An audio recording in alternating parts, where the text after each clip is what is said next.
vamos a empezar esta última charla del capítulo de administración con un tema muy, muy interesante, que es la telemedicina, ¿no? La charla la va a dictar el doctor Mario de la Torre, ampliamente conocido por nosotros, profesor de universidad, y que conoce ampliamente el tema.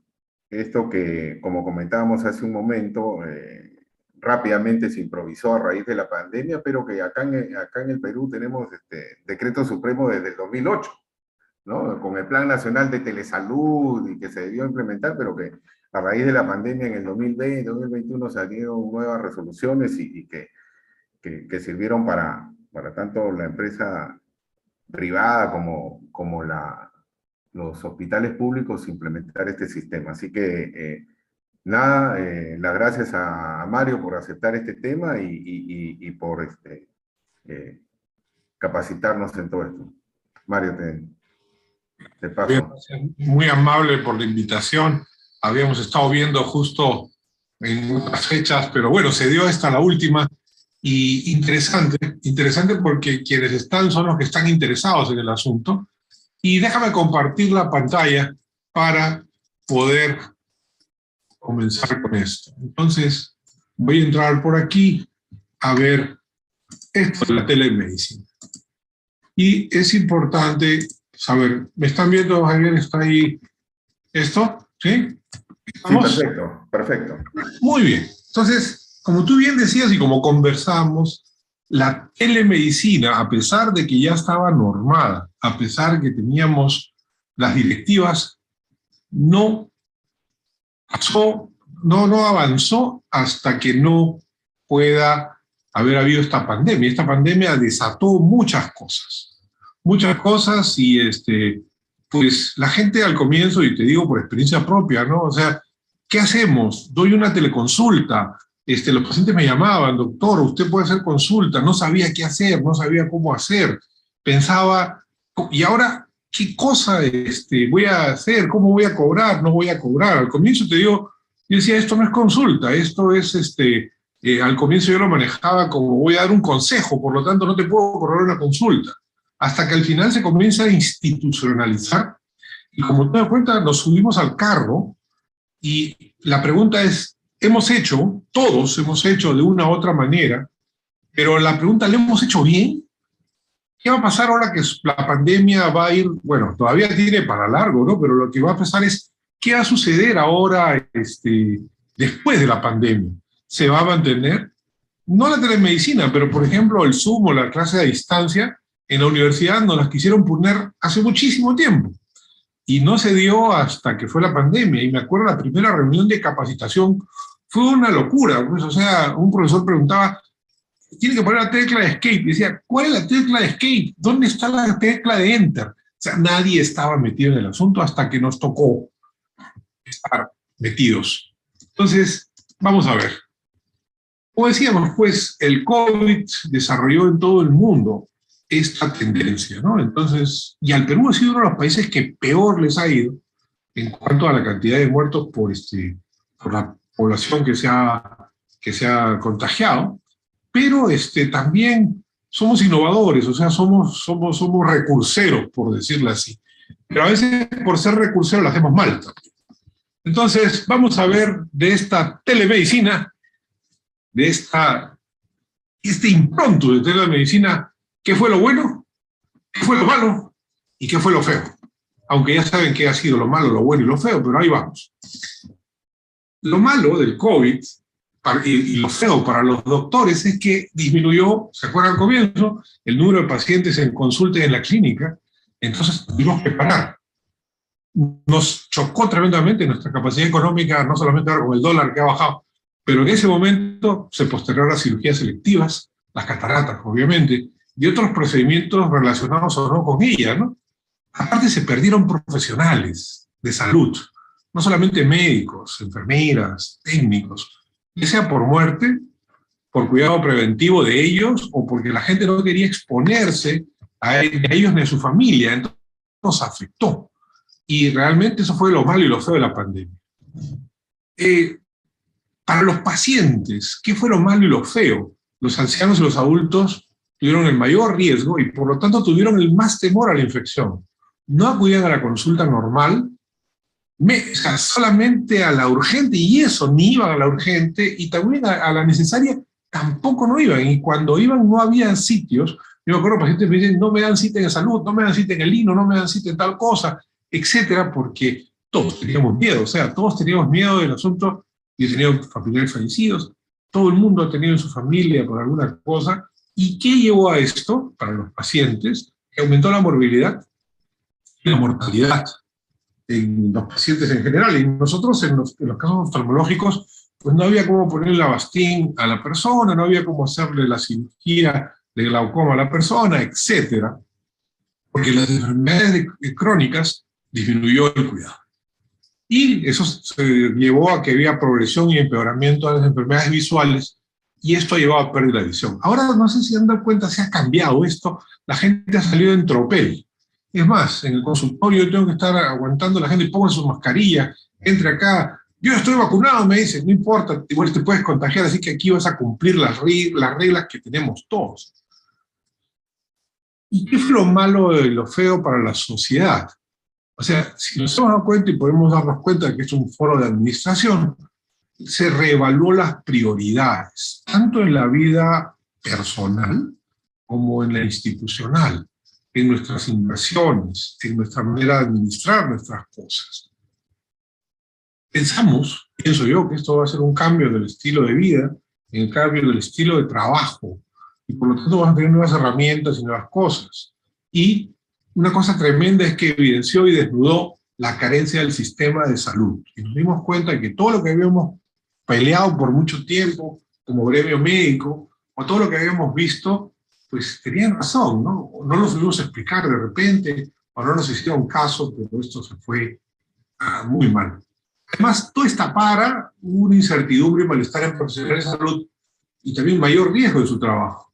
Menor acceso a la atención de salud de enfermedades no COVID, o sea, pues habían sitios pues, que fueron copados solamente para COVID, y un montón de oftalmólogos atendiendo médicos de medicina general, jóvenes, por supuesto.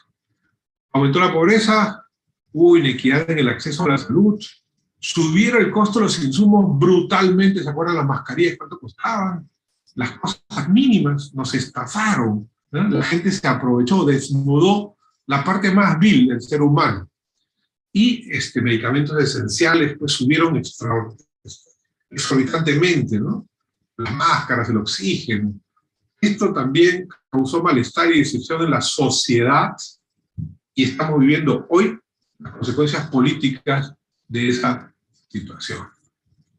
Bueno, ¿qué fue lo bueno? Lo bueno es que apareció la telemedicina. En realidad se estaba convirtiendo, o se convirtió en parte esencial de la medicina, que tuvimos que improvisar para salir adelante. E improvisando hemos aprendido, ¿no? Ahora, y una cosa que hemos aprendido también es que la teleoftalmología no está simplemente a las videollamadas o a las videoconsultas, sino hay mucho más. Podemos desarrollarla. Creo que va a ser importante. Conversamos con Javier que ahora, por ejemplo, ya no necesita uno ir a la universidad y dictar la clase, la puede grabar, la puede mandar, se ahorra el tráfico, y así, por ejemplo, colegas que me mandan, por ejemplo, por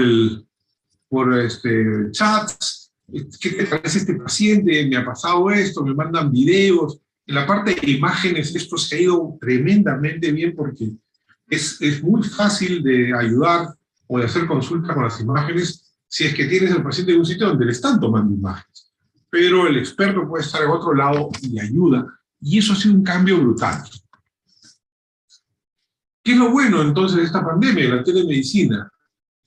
Vamos a tomar lo que hemos aprendido de telemedicina. ¿Por qué? Porque yo creo que es un hecho que vamos a tener que potenciarla en el futuro.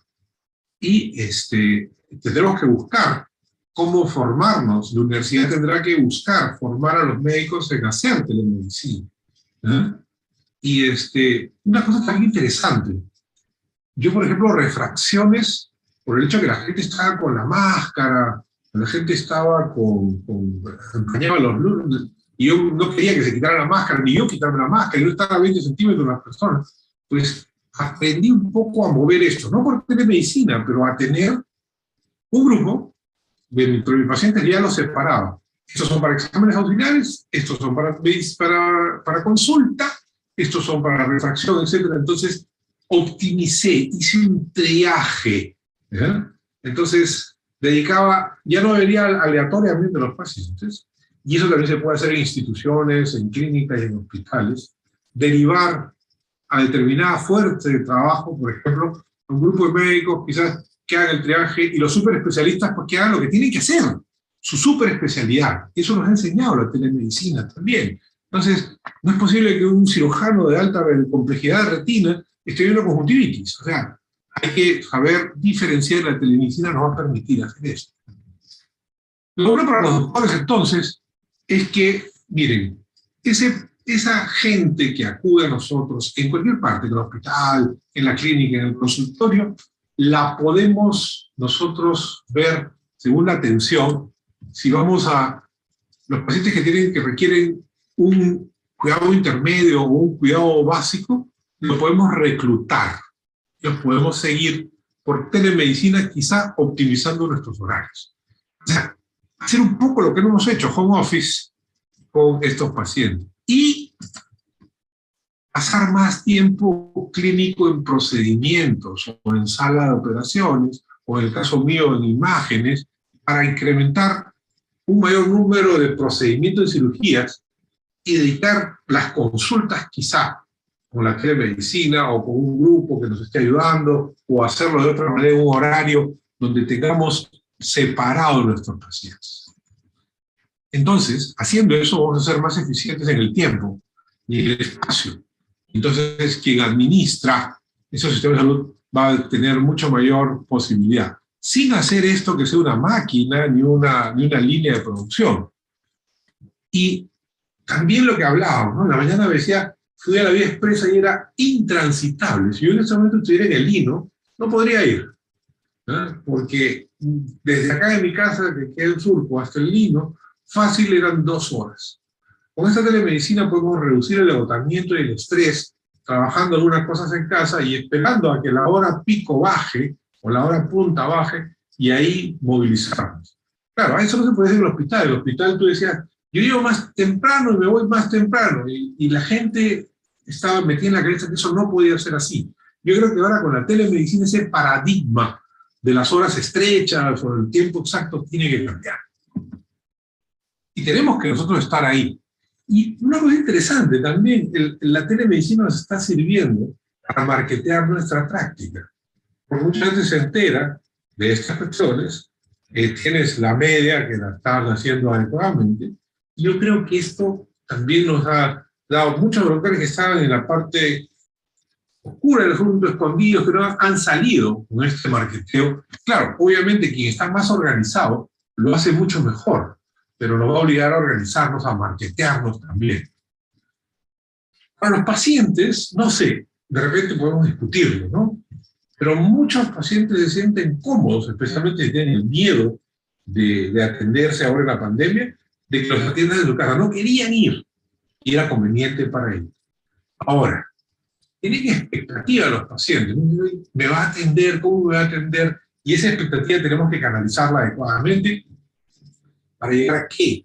A la satisfacción de los pacientes. O sea, tenemos que hacerlo fácil para ellos. Obviamente, nuestra especialidad implica que tengamos que tener en algún momento un contacto con ellos para la hendidura, para la toma de la presión, para un campo visual, para una ecografía, para un OCT. O sea, nos permite. Pero, si se dan cuenta, todas esas cosas son, salvo la lámpara hendidura, son exámenes auxiliares. Seguimos siendo diagnosticadores con lo que escuchamos del paciente. Ahora, tenemos que el elemento diagnosticador más grande es el cerebro y el oído. Pero ya tenemos esta parte, la podemos ganar con la telemedicina y organizar qué manera estamos viendo para ver los exámenes auxiliares. Y les cuento, lo que vimos en la academia, no de la academia, lo hemos visto hace años, los módulos globales. O sea, hay un módulo que te pasa por la lámpara hendidura y te hace un video de tus ojos, que te hace un OCT, la misma máquina, después te hace un campo visual, los pacientes con glaucoma, o no. Te hacen una serie de exámenes y eso lo trasladan a tu consultorio. Eso está en otros países. En Singapur, por ejemplo, lo están haciendo hace un rato, en Austria también. Entonces, ¿va a llegar eso? ¿Después de la pandemia tendremos eso? ¿Nos quitará pacientes? Yo creo que no nos quitará, si es que nos subimos a la ola. Al final, lo bueno para la sociedad es que con esta telemedicina tenemos mejor acceso a la salud y podemos solucionar estas disparidades en el cuidado de la salud. O sea, ¿qué tenemos que hacer, en mi opinión, en forma muy somera, porque esto es muy teórico, ¿no? O sea, a la larga cada uno ha llevado, y ahora vamos a ver la parte práctica después. Continuar con lo útil de esta telemedicina. Primero, beneficios económicos. Obviamente vamos a tener beneficios económicos si nos sabemos llevar bien, y vamos a tener un mejor estilo de vida si es que la sabemos utilizar. Vamos a tener que satisfacer las expectativas de los pacientes, y si lo manejamos bien, tendremos un crecimiento de la consulta. Y siendo honestos, vamos a promocionar la equidad en el servicio de salud, porque mucha gente va a poder acceder a algo que no podría acceder. O nos juntamos los oftalmólogos para hacer segmentación de lo que cada uno sabe. Es decir, yo creo que esta telemedicina, que recién está en pañales, va a ser relevante después de la pandemia. La pregunta es, ¿lo hemos estado haciendo bien? ¿O lo estamos haciendo bien? Y ahí viene el core de la charla, o sea, lo que más importante de la charla. Esto sí ya no es teórico, esto es práctico. El COVID va a continuar. Va a continuar dentro de un año, quizá 2, no sabemos, pero esto va a continuar. Y se va a ver, y se verá una expansión de la telemedicina. Así que o nos metemos o nos sacan. Este es el banco, el juego de las sillas. Si no te sientan, te meten un caderazo y te sacan. Porque vamos a tener que reinventarnos para continuar la atención de los pacientes. Evitando que las consultas no urgentes presenciales y priorizando aquellas consultas que sí necesita el paciente. Acá llegar pacientes que han tenido desprendimiento de retina, no tratados para hacer ecografía, y ¿qué pasó? No me atendieron. O sea, no hemos utilizado las herramientas de la telemedicina adecuadamente, si no estos pacientes hubieran sido atendidos prioritariamente, o hubiéramos buscado la manera de hacer. Si atendían pacientes con COVID, con todas las regulaciones, ¿por qué no pudimos atender pacientes que estaban con desprendimiento de retina? O si lo hemos atendido corriendo los riesgos o haciendo las protecciones extremas. Los internistas nos han demostrado, o los intensivistas, nos han demostrado que sí se puede atender. Lo que pasa es que tendríamos que haber hecho un poco el triaje adecuadamente. Ahora, ¿qué nos hemos dado cuenta? O por lo menos yo me he dado cuenta que la forma como lo hemos hecho en nuestro medio difiere muchísimo de otras realidades organizadas y adelantadas. Por ejemplo, ahora ya sabemos que telemedicina y recursos de atención a distancia son esenciales para una atención segura y la población en riesgo, especialmente aquella que no quiere movilizarse por riesgo de infección. Y en Estados Unidos se aseguró el cuidado interrumpido de 100 millones de pacientes críticos porque se organizaron bien por una sociedad organizada, porque encontraron esto ya semi-armado o armado y lo han utilizado tremendamente.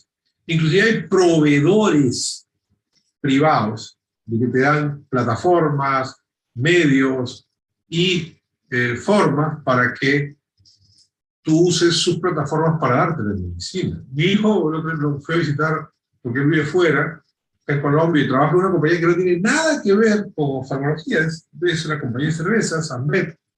Y me dice, papá, yo puedo hacer acá en mi aplicación del teléfono, y me enseñó la aplicación del teléfono que tenía de parte de la compañía, que era Ambev, que era Bavaria, la posibilidad de hacer telemedicina, consultas médicas, y había un costo, había una cosa, ya estaba organizada, y no lo organizaron los médicos, lo organizó una compañía que contrató médicos o que hizo médicos, y en la otra había un grupo de médicos que se habían juntado para hacer telemedicina.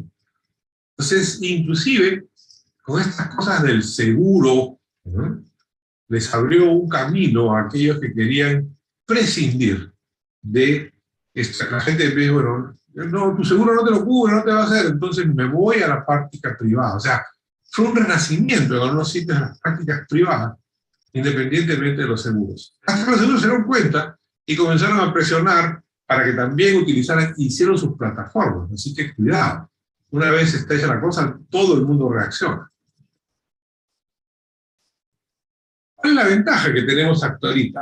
Que la tecnología ofrece nuevas alternativas tecnológicas. Herramienta de comunicación en audio y video en tiempo real, la que llamamos telesalud. Ya está normado. Hay un decreto supremo, que decía Javier, que ya está normado, todas esas cosas que ni siquiera lo hemos leído. Interesante porque tenemos tecnología para guardar y seguir, o sea, para hacer seguimiento, colectar imágenes y datos, para ser interpretados y enviados después. Yo les cuento que yo hago consultoría de imágenes, de OCT, por ejemplo.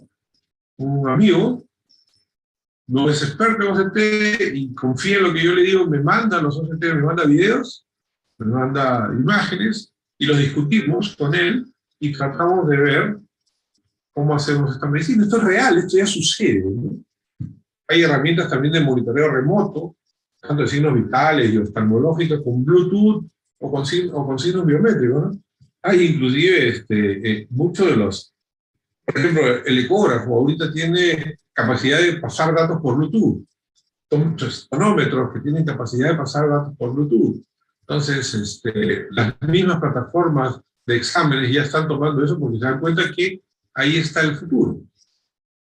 Y hay medios verbales y escritos vía portales de pacientes, Messenger, WhatsApp, todas las cosas que antes no nos imaginábamos, que pensábamos que era para hacer vida social, y terminaron siendo útiles en nuestro trabajo. Pero para hacer una buena telemedicina tienes que ser competente. Y la competencia es un acto clave del acto médico. Tú no puedes actuar por ética en algo que no estás entrenado, que no eres perito, que no sabes hacer. Tienes que ser competente, tienes que instruirte. En realidad, éticamente, el oftalmólogo debe realizar solo aquellos procedimientos en los que es competente, ya sea porque ha seguido un entrenamiento específico, o porque tiene la experiencia necesaria, o porque es asistido por alguien que lo tiene. Si tú haces telemedicina y no eres competente, estás cometiendo un delito, o estás faltando la ética, o estás haciendo algo en el cual no estás entrenado. Entonces puedes estar haciendo un acto, o sea, jurídicamente te estás metiendo en un problema. Tú no puedes atribuirte credenciales, entrenamiento, experiencia, habilidad o resultados que no posees. Tienes que poseerlo para hacer telemedicina. Entonces, tienes que tener habilidad para hacer consulta y procedimientos vía telemedicina y también para informar al paciente. Tienes que prepararte. Yo he visto, por ejemplo, una idea genial que se me había ocurrido es, ¿qué tal si en la sociedad hacemos un curso de cómo se debe hacer adecuadamente la telemedicina? ¿Por qué? Porque hay varias cosas que vamos a ver que estamos fallando. Y cuando ya vas agarrando experiencia, optimizar tu experiencia para que haya un intercambio efectivo de información por medio de este método. O sea, no es solamente saber cómo usar la plataforma, el Zoom o esas cosas, es saber cómo se utiliza adecuadamente una visualización del paciente a ti y tú al paciente, el lenguaje corporal, la dicción, o sea, ¿qué le vas a decir? Si agarras a un paciente y lo metes en jerga médica no te va a entender nada, ¿no? Valerte de los gráficos para hablar y utilizar todas las tecnologías virtuales que tenemos en el momento. Vamos a ver estas partes poco por poco. ¿Qué nos pasa? Miren, el 80%, el 90%, y me ha pasado. Comenzabas a hacer la telemedicina, la teleconsulta y se te caía la red. O agarrabas y no te escuchaban. O se cortaba. ¿Por qué? Porque usábamos recursos, pero los mismos recursos que usábamos recursos de media social, o sea, que el WhatsApp, o agarrábamos una computadora, de repente en la oficina no teníamos un internet rápido, o tampoco nadie nos ayudó, las compañías están muy malas en internet en Perú, ¿eh? Y además tenemos un problema. no hemos aprendido una pronunciación clara, no hablamos pausadamente, a veces atropellamos, yo mismo, ¿eh? Y la velocidad de conexión que tenemos influye pues en la comunicación y no, a veces no nos escuchan los pacientes adecuadamente y estamos realizando un acto médico. O sea, el lenguaje coloquial quizás le resta valor al ambiente profesional y a la relación médico-paciente y no nos damos cuenta cómo estamos llevando la consulta, ¿eh? Y no deberíamos diferenciar en absoluto lo que es la telemedicina con el encuentro profesional o sea, como un presencial. O sea, tenemos que meternos en la cabeza que la telemedicina es como si estuviéramos haciendo una presencial. O sea, el problema es de que FaceTime o otras cosas, otras plataformas no te dan esa posibilidad, ¿no? Entonces, si tú mantienes un comportamiento profesional coherente, te va a tranquilizar al paciente. Si en caso estás utilizando la plataforma y te estás preocupando por tu medio ambiente al lado, si estás con mucho ruido al lado, si se te va a cortar, si tu internet no está buena, etc., tu acto médico va a ser sesgado. Otra cosa que recomendaban, frente a la cámara. No estamos acostumbrados a estar frente a la cámara. Y nuestros movimientos corporales y los gestos, a veces, muchos de nosotros, suelen ser exagerados, ¿no? Deben ser mínimos, deben ser lentos, para que el video no se pixele, ¿eh? Ni tampoco sea impreciso. Debemos saber utilizar ayudas visuales, datos gráficos, saber cómo compartir pantalla, y deben ser claros y accesibles de entender. Otra cosa importante también, el fondo, la iluminación y el encuadre, ¿eh? A veces nos metemos en un fondo tan complicado atrás que el paciente se dedica a ver simplemente el fondo y no el paciente. Yo estoy usando un fondo muy simple, de 3 colores, un paisaje de 3 colores, porque eso le quita, o un difuminado también a veces uso, le quita el foco al paciente en otra cosa o al que está escuchando en otra cosa, y tú tienes que saber escoger qué vas a tener de fondo, ¿no? Mejor imagen, mejor atención al paciente, más simple el fondo, mejor atención del paciente. Y esas cosas no las pensamos, porque no las sabemos. Nosotros no sabemos nada de iluminación, de encuadre, tenemos que aprenderlos. Nos olvidamos de que esto tiene que tener un movimiento corporal. ¿Por qué? Porque estamos acostumbrados a lo real y no a lo virtual. La vestimenta. Me ha pasado que venía de hacer deporte y estaba contestando a una teleconsulta. Mal, ¿eh? Aparte, ya, te pones aquí, colores sólidos, un solo color, te mantiene al paciente enfocado, ¿eh?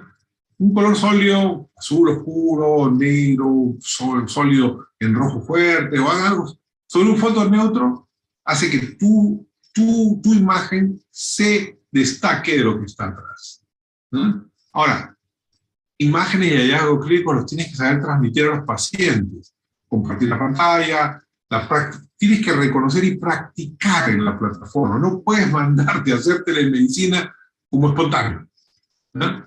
Estar familiarizado con la plataforma, conocer sus limitaciones. Nos ha tocado en el Zoom que hay unas plataformas que no te permiten cambiar de fondo, hay otras plataformas que el sonido va muy mal, hay unas plataformas que son difíciles para interconectar con los pacientes. Entonces hay que saber qué cosa tienes que usar. Y otra cosa importantísima, remuneración y documentación. ¿Cómo le emites un comprobante de pago? ¿Cómo haces para cobrar la consulta? ¿La haces antes? ¿La haces después? ¿Ingresas a la plataforma si es que ya pagaste? O sea, tienes que ordenarte en esto. Y no te voy a decir yo lo que hacía, porque yo, por ejemplo, muchos de los casos en pacientes que ya conocía, sabía que no tenían problema con la remuneración. Pero también me ha pasado que pacientes toman la consulta, hacen la consulta y se olvidan del pago. Entonces, también estás invirtiendo tu tiempo, no eres beneficencia, ¿eh?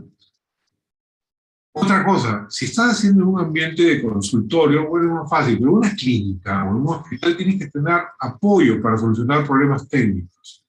¿Por qué?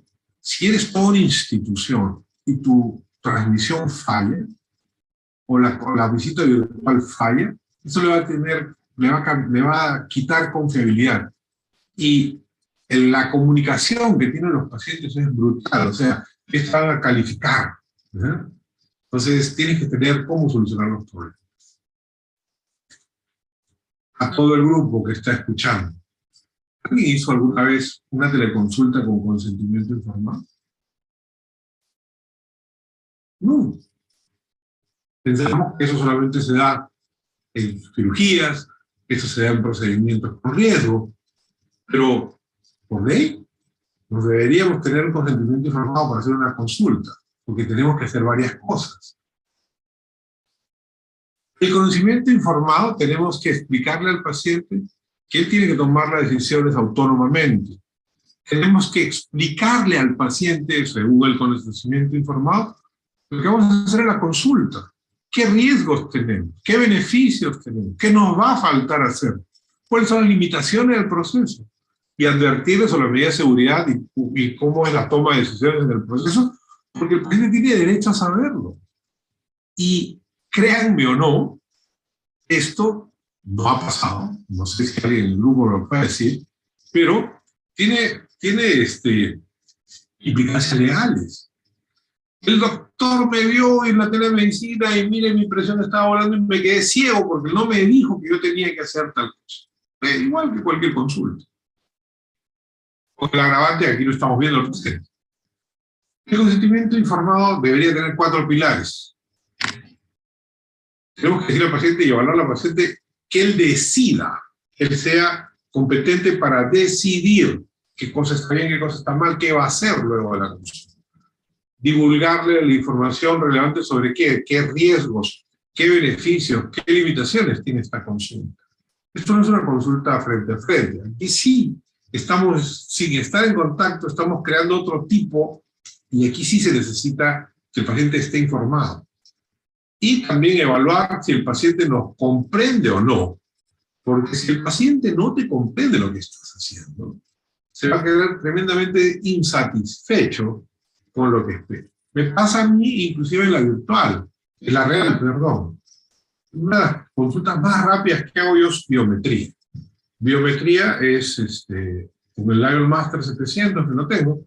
Yo lo siento al paciente y en menos de 1 minuto yo tengo todas sus medidas, su cálculo del lente y todo lo demás. Y el paciente me mira con cara atónita y me dice, doctor, ¿y eso es todo? Y les debe haber pasado también a ustedes, o sea, y tienes que salir del paciente porque ya tienes tu hoja de ruta y tu hoja de tratamiento. Igual, aquí también el paciente te puede preguntar, doctor, ¿y eso es todo de la consulta? ¿Y usted me está cobrando por esto? Y ni siquiera me ha tocado. Cuidado. El paciente tiene que comprender en qué consiste. Y para poder hacer la teleconsulta, por lo menos tienes que obtener el consentimiento afirmativo o voluntario, ya sea el paciente o su representante. La capacidad de decisión es importantísima. La competencia del paciente para decidir, es un término legal muy importante en el consentimiento informado, pero no está muy bien definido en todas las decisiones. Tienes que saber que el paciente va a decidir seguir lo que estás haciendo, no seguir, rechazar la tercera consulta, etc. Es la capacidad del paciente para entender alternativas y consecuencias de cada opción, de lo que decida él. Voy a seguir, no lo voy a seguir, vamos a hacer tal cosa. En la teleconsulta me han informado que debo hacerlo presencial y si no voy, ¿qué implicancias tiene? Entonces, todas esas cosas tenemos que tenerlas bien claras.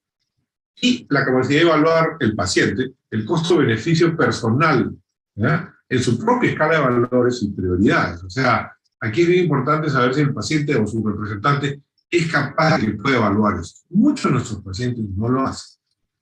Y educacionalmente tenemos un problema en la sociedad de que muchos de los pacientes no están muy capacitados para consentir informadamente, o sea, consentir a una y nos pasa en el hospital, ¿no? Un paciente que, por ejemplo, se opera catarata y tiene un agujero macular, no dice tengo un agujero macular, dijo me operaron mal. Entonces hay que explicarle al paciente para evitar esas cosas. Dar información o divulgar información dentro del consentimiento. Tenemos que dar información suficiente para que pueda tomar el paciente una decisión. No necesitamos ni esperamos que se explique todos los detalles de los exámenes, los tratamientos. Es lo mínimo que se puede dar para que el paciente consienta en que va a hacer la consulta o no. Y solo información razonable o necesaria tampoco, porque no podemos pasar de la teleconsulta explicando todo el proceso, porque te lo van a preguntar, y tenemos que saber diferenciar qué tipo de información vamos a dar. Y cualquier pregunta debe ser adecuada explicar en términos que se entiendan. ¿Ustedes grababan sus teleconsultas? Es obligatorio grabar la teleconsulta y guardar la teleconsulta, lo vamos a ver después.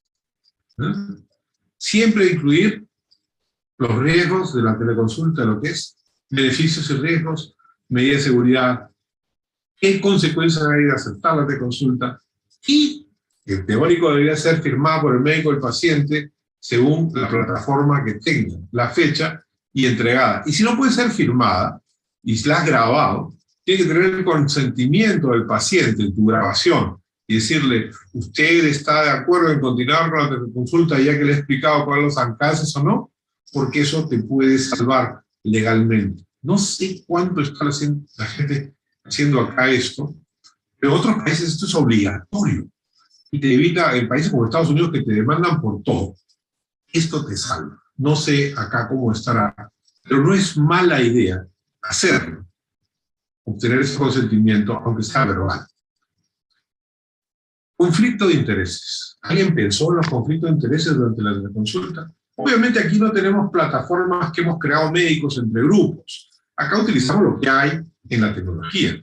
Pero en otros sitios, sí, hay médicos que están metidos dentro del negocio de dar plataformas para teleconsultas. Y uno tiene que aclararlas. El conflicto de intereses debemos de tener nosotros siempre presente, no solamente para teleconsultas, sino para todo. Es la responsabilidad ética que tenemos de declarar cualquier interés financiero u otro que se pueda relacionar con la consulta, en este caso de telemedicina. Como le digo, en otros lados ya hay empresas que están involucradas en telemedicina como un negocio de los médicos, lo cual me parece genial para desarrollar. Y este grupo de administración podría tomar esa idea muy interesante. ¿Cómo los oftalmólogos podemos juntarnos, los individuales o aquellos que no estamos juntos en una clínica o un hospital, para hacer nuestras teleconsultas en grupo? Ahora, esto no solamente es en la virtual, también es en la presencial. Todo examen o referencia a otros colegas deben estar basadas en criterios médicos, objetivos y verdad. ¿Por qué lo digo? Porque se ha dado la mala costumbre de derivar solo porque tienes un reconocimiento económico. Y ahí entra un tema ético, ¿no? O sea, voy a derivar porque me reconocen económicamente que estoy derivando. Puede ser, ¿no? Pero puede ser que se ayuden entre médicos. Pero también estoy haciéndolo de una manera honesta. O sea, ¿estoy derivando de qué? ¿Porque me pagan o porque necesito derivarlo? Cuidado. Esa es una cosa que tenemos que saber y diferenciar perfectamente de un conflicto de interés. Confidencialidad en la telemedicina. Ese es el mayor reto de la telemedicina. ¿Por qué? Porque las plataformas son totalmente hackeables, las que usamos, ¿no? Y esa confidencialidad es el mayor reto porque la pérdida de la privacidad, el riesgo de perder confidencialidad de la información del paciente es altísimo en estas plataformas. En otros lados, hay la Ley de Transparencia de Responsabilidad de Seguro Médico, que es la HIPAA, que está desde el año 96 de los Estados Unidos, que es Health Insurance Portability and Accountability Act. Entonces, esto hace que tengas la obligación de proteger la confidencialidad, privacidad, seguridad e integridad de la información que te van a dar durante la telemedicina. Mucho cuidado. En otros lados, en Estados Unidos, esta ley de confiabilidad y protección de datos de salud regula el tratamiento de datos de salud, crea estándares, monitoriza procesos, hasta te mandan oficiales a tu consultorio, a tu clínica, a verificar que estés actuando de esa manera y te entrenan en el uso correcto de la información. Y si incumples estas normas, ¿verdad?, puedes cometer un delito penal con multas y en Estados Unidos hasta en prisión. Una de las cosas de la confiabilidad que no respetamos acá es que cuando presentamos historias clínicas en congresos, en reuniones, nos olvidamos de borrar el nombre del paciente. Eso en otros lados es penado, pero acá como somos un poco chichas, y deberíamos no serlos, deberíamos tener en cuenta estos estándares. Skype, FaceTime, Zoom, son WhatsApp, o Google Hangouts, son considerados por ahí como plataformas que no tienen salvaguarda de seguridad. Y se requieren otras plataformas que sí ofrecen estos requerimientos. Y acá, todas estas son las que hemos usado para hacer nuestra telemedicina. O sea, en realidad, hemos hecho telemedicina, pero creo yo que hemos sido bien chichas, bien simples, o muy chamberos, por decirlo así, una palabra ya coloquial, en utilizar todo esto. Yo creo que la relevancia de todo esto es saber en qué nos hemos equivocado, yo también y todos nosotros, para ver cómo lo hacemos mejor, cómo podemos progresar y utilizar esta herramienta que es brutalmente importante y muy, o sea, a mí en el tiempo de la pandemia, si no tenía esto, tuvieron 3 meses, no sé ustedes, pero 3 o 4 meses que yo no trabajé un día, ¿no? Y si no era por esto, no tenía cómo hacer consultas y los ahorros se fueron consumiendo, y si hubiera seguido más, hubiera sido terrible. Y tuvimos la suerte de poder hacerlo, hay gente que no lo pudo soportar. Miren, cosas han quebrado, vean en la calle negocios que no pueden hacer ese tipo de cosas, como restaurantes, o cosas han quebrado, tiendas han quebrado, ¿no? Médicos han tenido que bajar algunos bueno, en otros países hasta se han jubilado más rápido. Entonces, tenemos que organizarnos porque esto va a continuar, la pandemia no va a terminar. Otra condición que no hemos hecho en la nuestra telemedicina, y por eso pienso que no lo hemos estado haciendo bien, es la continuidad y el seguimiento del cuidado. Se acaba la consulta y se acabó el asunto. No le decías al paciente cuál es el siguiente paso, cuál es el plan, cuándo va a ser su próxima teleconsulta, etc. O lo descuidamos un poco en esto. Tenemos la obligación de promover y continuar en el cuidado del paciente, y igualito de una consulta presencial, y de explicar al paciente la necesidad de que en un seguimiento, en el tiempo corto o largo, o qué pasos siguientes vamos a terminar. Generalmente terminamos la teleconsulta dando la receta y chao. Los pacientes con glaucoma, o pacientes con derrames neurovasculares, o pacientes con otras cosas, tenían la obligación de decirle, bueno, usted va a necesitar tal o cual cosa después. No lo hacemos. Conservación de los datos. Como les decía hace un rato, ¿quién grababa sus teleconsultas? Si entras en una cuestión legal y te piden la historia clínica, vas a presentar la historia clínica. Pero tú puedes presentar tu consulta grabada con tu paciente.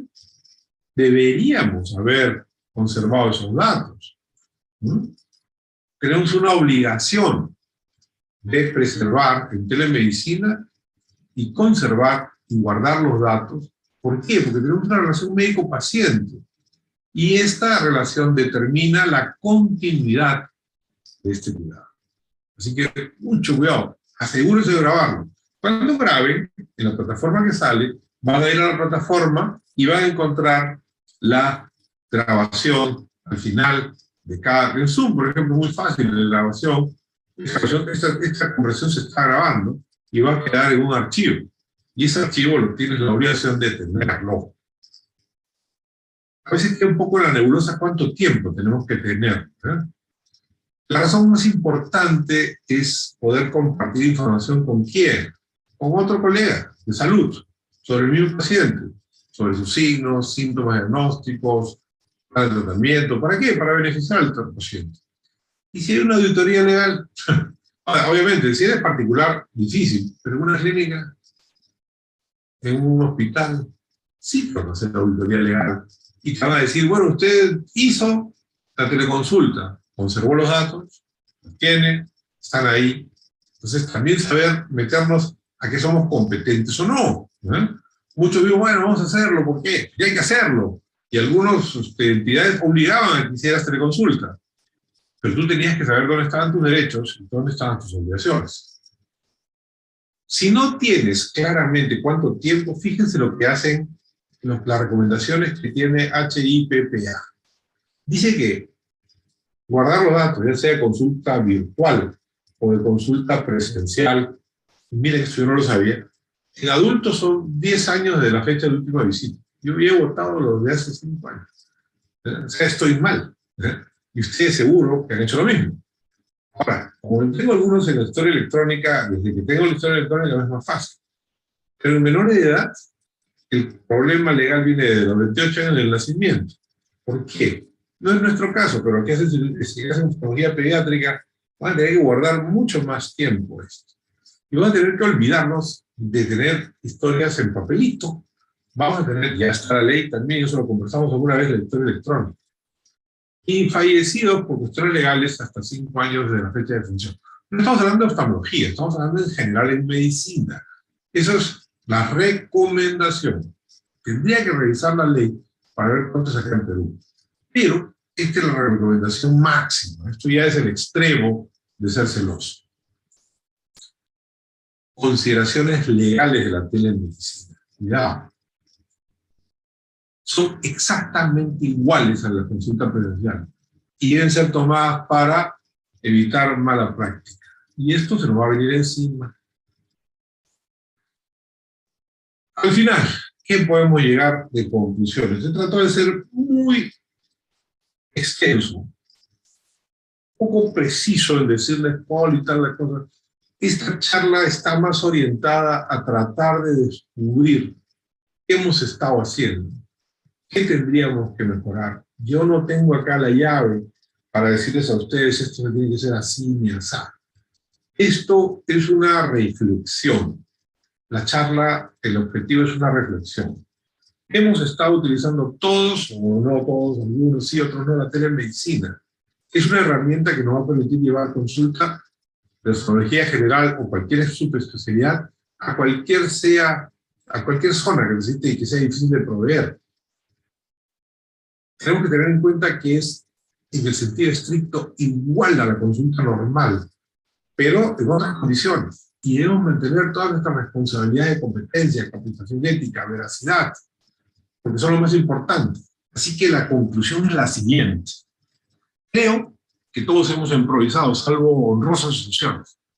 Y creo que debemos organizarnos como sociedad, como gremio médico, como colegas, en promover esta herramienta, que ya no es una herramienta del futuro, es una herramienta actual, para sacarle mayor provecho y mantenernos éticamente, legalmente y competentemente dentro de las posibilidades de atender, sin perder nuestra ética, saber utilizarla para nuestro beneficio en cuanto a nuestra calidad de vida, como dije al comienzo, en cuanto a una cosa más relajada cuando podamos hacerlo, en una mejor distribución de nuestro tiempo, en una mejor captación de pacientes, en una organización de nuestras consultas, procedimientos, operaciones y marketearnos.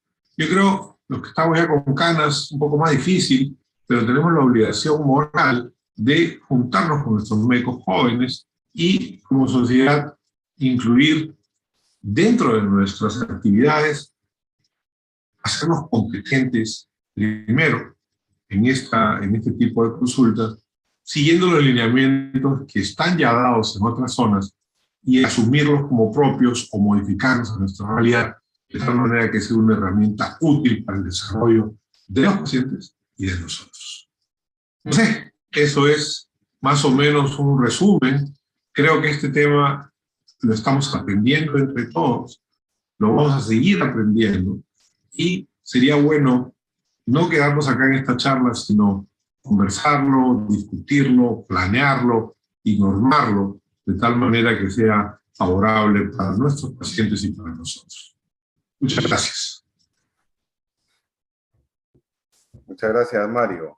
Excelente tu charla, muy dinámica y muy fácil de entender, ¿no? Me queda grabado la parte en la cual dice la competencia, ¿no? Es importante la competencia porque creo que nos hace más clínicos, ¿no? En la telemedicina, o sea, la teleconsulta nos va a hacer más clínicos, vamos más que depender de los exámenes, de pedir ayuda diagnóstica, ¿no? Lo segundo, el consentimiento informado es básico, en el decreto supremo que salió en el 2021 relacionado a telemedicina. O sea, tenemos que hacer el consentimiento informado, lo podemos grabar, tal como has dicho, lo podemos grabar, y también la consulta, llenar la historia clínica, ¿no? O sea, Claro, hay que hacer la historia clínica, no es solamente la grabación, el Zoom, sino llenar la historia clínica, emitir una receta tal como manda la norma, ¿no? El cómo presentarnos ante el paciente en un ambiente adecuado, que tengamos la calidad de internet adecuada, la presentación, es tal como tú lo dijiste, es lo mismo que una consulta presencial. Y por último, la conservación de los datos, de la historia, que también está normado, como lo has dicho en la historia clínica, en la norma de historia clínica electrónica actual, ¿no? O sea, incluso cuando hacemos una cirugía, son las que no debemos votar nunca, ¿no? sí, O sea, sí. reporte operatorio, consentimiento informado, eso debe permanecer en el tiempo, ¿no? Entonces, creo que está clarísimo, y debemos seguir capacitándonos más en este tema que ya vino, ya está acá, ya se queda con nosotros, y tenemos que seguir avanzando. Muchas gracias, ¿no?, por la charla muy buena, y no sé si alguno de los presentes quisiera hacer algún comentario o alguna pregunta.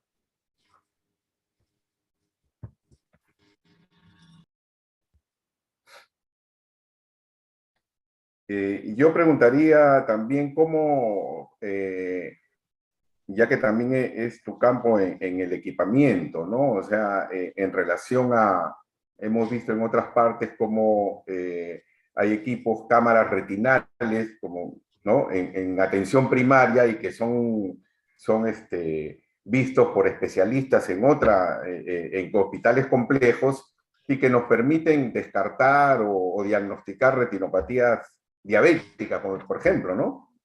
Que, Te voy a mostrar algo aquí interesante. No se necesita muchas veces, por ejemplo, grandes cosas en tecnología. Hay cosas, el celular se convierte en un instrumento tremendo para nosotros. Eh, por ejemplo, en fondo de ojo. Por ejemplo, yo en las clases de San Marcos les doy a los chicos, les enseño, les digo, bueno, vamos a hacer fondo de ojo con oftalmoscopio directo. Pero ¿saben qué? Si tienen una lupa de 20 o de 30 y tienen su celular, ustedes pueden hacer perfectamente, perfectamente su fundoscopía y pasarla por correo electrónico sin ningún problema. Voy a buscarte inmediatamente. Por ejemplo, me llegan, no necesitas, o sea, tenemos en la universidad la obligación de enseñarle a los chicos a hacer sus exámenes con los medios que están usando ahora, o sea, con su teléfono, con con su con sus formas más claras, perfectamente enseñarles cómo van las cosas. Yo tengo bastantes imágenes, por ejemplo, que me llegan, por ejemplo, no sé si se logra ver en la máquina, me llegan exámenes, voy a suspender el fondo virtual, ¿ya? Voy a sacar el fondo virtual, seleccionar el fondo virtual, y esta es otra cosa importante, por ejemplo, a ninguno. ¿Ya? Miren, por ejemplo, me llegan pacientes que me mandan un VM y me dicen, ¿puedes describirme qué está pasando acá? O me dicen, oye, ¿qué sucede con este paciente? ¿Tiene bloqueo pupilar? ¿No tiene bloqueo pupilar? Etcétera. Entonces, estamos ya en posibilidades de tener contactos mucho más, por ejemplo, pacientes que te van mandando tumoraciones, por ejemplo. ¿Qué cosas? Yo estoy viendo que mi celular me sirve para hacer consultas con otros colegas o pacientes que me mandan y le digo, bueno, mándame tal video o tal cosa tuya, porque voy a poder ayudarte. Y lo que te decía, esto es con mi celular, haciendo fondo de ojo con el celular. Y si guardas el video, puedes tomar las fotos, y si eres bueno haciéndolo, puedes hacer inclusive, puedes hacer tomas que estás haciendo del paciente, y vas haciendo tu... O sea, en las partes básicas tenemos que saberlos, tenemos que saber hacer ese tipo de consultas. Pero ahora, cuando decides comprarte un equipo, tienes que tener, antes pensabas qué tan buena calidad tenía, qué tal cosas tenía. Ahora tienes que pensar, o vas a tener que pensar, qué capacidad de transmisión de datos tiene. Por ejemplo, la última plataforma de ecografía, yo la tengo ahorita con el Absolute, porque sé que tiene Bluetooth, sé que yo puedo mandar imágenes en tiempo real, sé que me puedo interconectar por DICOM, por ejemplo, y sé que puedo hacer una serie de cosas. ¿Cuántos han implementado DICOM acá en Perú? Mínimo. O sea, hay cosas que tenemos que crecer. Hay cosas que esta pandemia nos ha demostrado que nuestro sistema de salud es precario, que somos improvisados y que tenemos que mejorarlo. Y si esta charla nos sirve para entre todos pensar en qué tenemos que mejorar, muy bien. Y como tú bien decías, ¿qué equipos voy a tener? O sea, ahorita ya tienes que pensar que tu equipo tiene que tener capacidad de transportar tus datos y almacenar tus datos ya. O sea, entonces, equipo, si tienes una cámara en tu lámpara de hendidura, no es la cámara para que la pases a la televisión que está al lado. Tienes que estar conectado a una computadora para que guarde esos datos. O sea, ya tenemos que estar pensando en guardar datos, en guardar cosas. Yo tengo un servidor en el consultorio físico y tengo un servidor en nube, por si acaso se incendia, Dios no quiera, o si acaso se pierde, o porque eso se inunde. Pero ya tenemos que estar pensando esas cosas. Gracias, la pregunta es extraordinaria, Javier. Sí, efectivamente. O sea, ya, como dije hace un momento, ya esto vino, se queda y el futuro ya es hoy, ¿no? O sea, con todos estos avances en tecnología, con inteligencia artificial, que también hemos visto, o sea, que nos ayuda y que debemos estar, pues, a la vanguardia, ¿no? Porque si no, hasta en esto de repente otros profesionales, optómetras, etcétera, nos van a querer ganar. No, imagínate, ¿cuántos tenemos historia electrónica? Poquísimos. Las clínicas sí, algunos hospitales también, pero no hemos accedido. Y es más, para acceder a las historias electrónicas, deberíamos juntarnos. Y nosotros oftalmólogos decirnos, bueno, oye, la Sociedad Peruana de Oftalmología quiere acceder a un servicio de historia electrónica. Negociemos con un proveedor de historias electrónicas para que nos negocie, no individualmente, que nos vamos a sacar el alma, sino lo hacemos a través de un capítulo de administración. Es una idea que se me ocurre. O sea, unirnos, lo que no hemos sabido hacer, ¿ya?, como profesionales. Estamos esperando nomás que entre nuestros colegas ahí, o nuestros amigotes, nos den reconocimiento, porque son amigos nuestros, en vez de hacer por méritos propios, pero estamos esperando que pase esa cosa, cuando tenemos que unirnos para hacer cosas mejores, ¿no? O sea, ¿cuántos, o sea, te lo digo 1000 veces, por ejemplo, a mí me toca ver, y perdón que sea tan directo a veces, me toca ver cosas muy raras en mi especialidad, ¿no? Yo hago cálculo de lentes intraoculares, ¿no? Entonces, me ha tocado ver amigos que vienen a que yo les haga el cálculo de lente intraocular porque ellos se van a operar, o porque su mamá se va a operar, o porque su esposa se va a operar. Y ellos nunca me mandaron un paciente para que yo lo viera como práctica privada. O sea, míralos, somos absurdos. ¿Eh? Somos absurdos. ¿Eh? Y eso no hemos aprendido a ayudarnos. No queremos, o sea, queremos abarcar todo. ¿Eh? Yo no me meto a hacer un Avastin porque no sé, yo no soy retinólogo. ¿Eh? No me meto a hacer más cosas que no sé, porque no lo sé, estrabismo menos, retina menos. Pero todo el mundo quiere hacer de todo, pero cuando ya se ve que le toca el pellejo, recurre al especialista. No, señores, tenemos que aprender a saber qué hacemos bien, qué hacemos mal. Y en esta época es muy importante, ¿no? O sea, es muy importante el saber hasta dónde estamos capacitados, ¿no? Y derivar al paciente en el momento oportuno. Exacto. No cuando ya no da más el paciente, ahí recién lo derivo, no. La oportunidad, o sea, es calidad de atención, ¿no? Entonces, es muy importante. Hay una pregunta en la cual dicen, ¿cómo se colocaría el diagnóstico? ¿Como presuntivo o definitivo? Esa es una muy buena pregunta, la hace Grullón, la hace muy bien.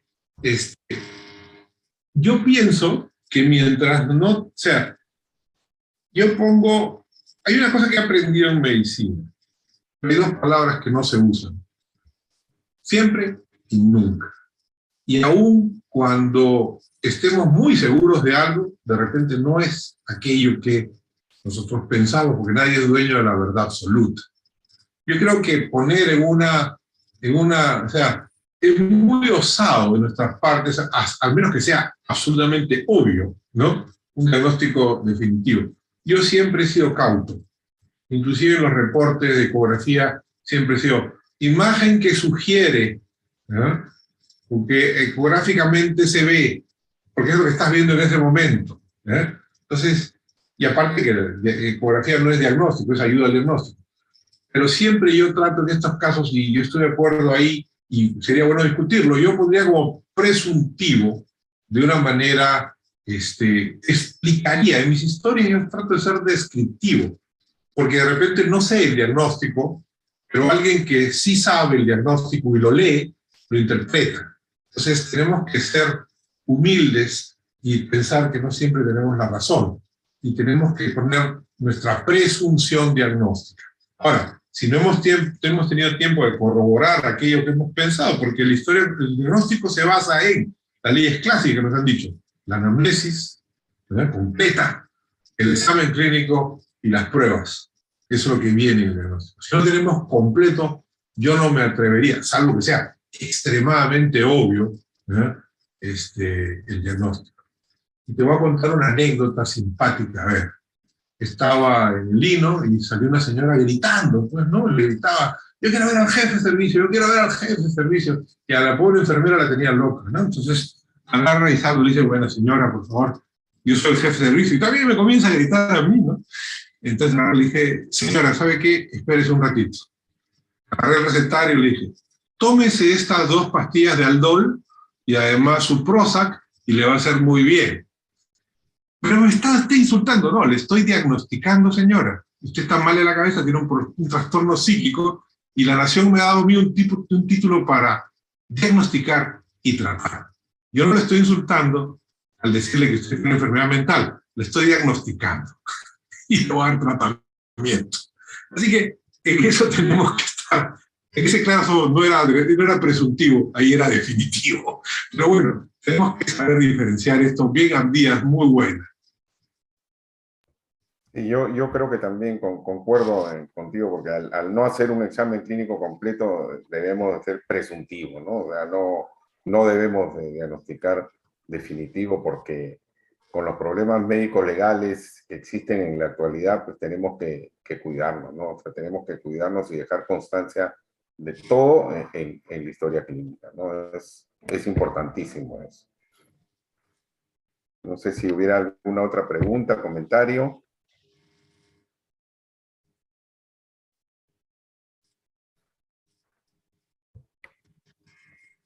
Yo creo que ha sido un tema muy, muy interesante. Estamos cerrando con broche de oro, de verdad. Gracias, Mario. Este capítulo, estas charlas del capítulo de administración. Yo le doy las gracias a todos los ponentes. en representación estás tú hoy día, a los asistentes que han hecho que este año pues, estas charlas sean un éxito. Veo que está nuestro presidente, el doctor Nateri. Yo quisiera que nos dé unas palabras de clausura de este curso, de este capítulo. Doctor, ahí está. Dino, buenas noches. Muchas gracias por tu presencia. Hola, muy buenas noches, muy buenas noches. Javier, excelente charla, Mario. Nos has dado una conferencia magistral muy importante. Nos has hecho ver la importancia de la telemedicina, cómo de de las situaciones, preocupantes, de estas situaciones que nos llevan a situaciones muy precarias, como ha sido esta pandemia, ¿no? Surgen oportunidades como la telemedicina, ¿no? De verdad que, como dice Javier, has cerrado con broche de oro esta presentación. Nos has hecho ver que la telemedicina no es tan sencillo como abrir un teléfono celular y conversar con una paciente y punto, ¿no? Como muchos de nosotros quizás hemos estado haciendo, sino que es mucho más complejo. ¿No se escucha? Sí, sí. Sí, me estaban señalando a mí porque yo también lo he hecho, así que... Sí, seguro. Entonces, nos has hecho ver todos los puntos que tenemos que tomar en consideración sobre esta nueva forma de comunicación con los pacientes, ¿no? Es algo que se veía muy lejos, ¿no? Que parecía en un futuro muy lejano, pero que esta pandemia nos hizo ver la necesidad de tomarla o retomarla en cuenta, ¿no? También agradecerte, Javier, por las magníficas charlas, por los increíbles invitados que has tenido en todas tus charlas. Hemos tenido, para un capítulo relativamente nuevo, ¿no? Hemos tenido una magnífica asistencia, ¿no? Lo mínimo que han habido son 50 participantes en todas las charlas, de tal manera que estoy seguro que el próximo año serán exitosas, continuarán siendo exitosas. Estamos seguros que el próximo año será un programa mucho más interesante, ¿no? ¿Aló? Será un programa mucho más interesante y nada, agradecerte infinitamente a ti y a todos tus invitados y por intermedio de Mario, agradecerle a todos los demás que nos han brindado sus conocimientos, nos han brindado su tiempo, nos han brindado su expertise, su experiencia, ¿no? Y eso es muy, muy importante. Gracias, Mario, por darnos charlas, no solamente ahora, sino nos has brindado un montón de charlas durante todo este año. He tenido la oportunidad de escucharte en todas ellas y cada una ha sido más interesante que la otra. Y esta no ha dejado de serlo. Gracias por tu participación, gracias Javier, y esperamos que el próximo año continúen los éxitos. Muchas gracias a todos, gracias a la Junta Directiva, el apoyo que nos ha brindado en este capítulo. Nos estamos viendo en nuestra próxima charla y nuevamente gracias, Mario. Muchas gracias. Gracias, Mario, gracias Javier y gracias a todos los asistentes. Gracias también a los asistentes. Buenas noches. Chao. Muy buenas noches.